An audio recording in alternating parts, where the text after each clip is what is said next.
dating aktor na si Yul Servo tungkol sa bagong prangkisa ng ABS-CBN na isinusulong na muli itong maibalik.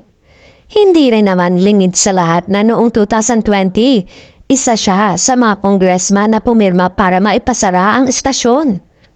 Ayon sa kanya, syempre ako naman, nagtatrabaho lang naman ako at sabi ko nga, kung bibigyan ng pagkakataon, hihikayatin ko na mabibigyan ulit sila ng bagong prangkisa. Meron nang sigurong nakitang kakulangan dun sa requirements nila noon. Ayon pa kay Yul, siya raw kahit na nawala ng ABS-CBN. Ang asawa na lang daw niya ay palaging mga ABS-CBN shows pa rin ang pinapanood. Dagdag pa niya, sana nga maayos ng ABS-CBN this time para mapanood sila uli ng taong bayan.